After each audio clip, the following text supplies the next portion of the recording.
Wales won game. England went into the match with the same 4-3-3 lineup as the previous match. I think maybe Roy was thinking that we'd put Russia under a lot of pressure, and so we might be able to do the same.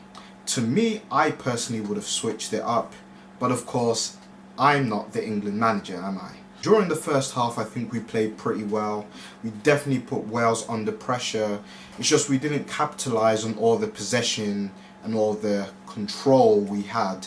It was almost similar to Arsenal. Hey, quite ironic, in that we didn't make the most of all the ball we had, and we created one or two chances, but nothing clear-cut was really made. I think this is the weakness in the lineup, is that we went in with Lallana and Sterling, but we've got other players that can play on the wing. Vardy, Sturridge.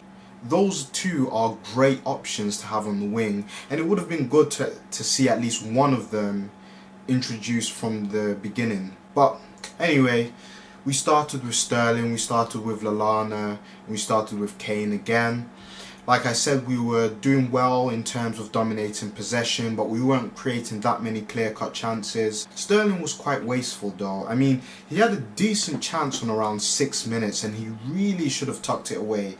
It was pretty poor finishing. I can sort of understand why Hodgson took him off, because him and Kane weren't really that effective, and a lot of people got on Kane's back from the last game against Russia, which I can understand. I mean, Kane is a great striker, but he wasn't able to really express himself that greatly in these last two games.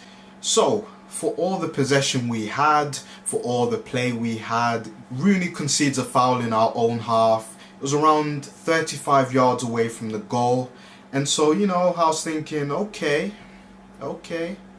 Bale might do something. What I didn't expect was that such a tame effort, really. I mean, okay, it wasn't tame per se. It was a good strike technically, but it's one that I think Hart should have saved, definitely. But, you know, I guess the wall was in his way, and sometimes it's not as easy to see the flight of the ball. Bale scored 42 minutes. It was disappointing. I definitely felt very frustrated considering the dominance we had in the first half. We had to come back. We had to come back. It was like, if we lose this or even draw, it puts us in a weak position. Slovakia already having a win, so it's like, we've got to do something. The first half there was a handball shout as well, but a lot of the commentators kind of agreed that the Wales player didn't intentionally hand the ball or touch the ball with his hand. So no one really thought it was a solid handball, but yeah. So second half comes along, Hodgson decides to act. He takes off Kane, he takes off Sterling, which I think were very good moves. Of course, hindsight is 2020, but they were good moves. I was happy at the time. Vardy comes on, Sturridge comes on, Kane comes off, Sterling comes off, like I said. Good substitutions. I was happy. I was raring to see what England would do, and we came out with a purpose. We were threatening Wales early on. Wales couldn't really get much of the ball.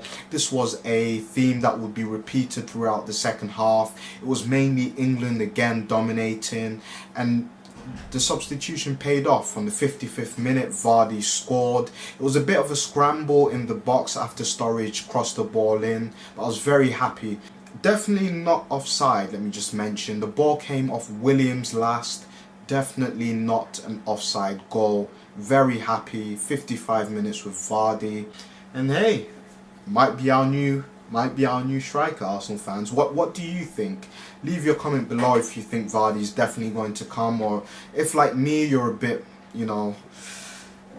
on edge about it. I've kind of lost confidence. Sturridge had a chance to take us to 2-1, but he kind of fluffed his volley. We were creating stuff, we were pressing Wales. I was happy. The 75th minute, Rashford comes on for Lallana. Again, a good move. We had a very potent front three, and we continued to threaten, but as the match was going on, I was kind of thinking, well, perhaps it wouldn't be our day. Well, guess what? It was our day. 91st minute comes along. Sturridge plays a lovely 1-2 in the box, gets the ball back. He's under pressure, Sturridge, and he still manages to pull out a brilliant finish at the near post with his right foot. I was like going mental. Very, very happy with that. And England bag all 3 points, leaving us with 4 points and leaving us top of the group, which is brilliant. Yeah, all in all, very happy with our performance today. And I think everyone should be happy that we were able to control the game and also score the goals that were necessary, which is not what happened last time. Even though we controlled the game against Russia, we weren't able to finish when it counted. But the strikers came in and we did the business. If you want to see more, please subscribe. Boom.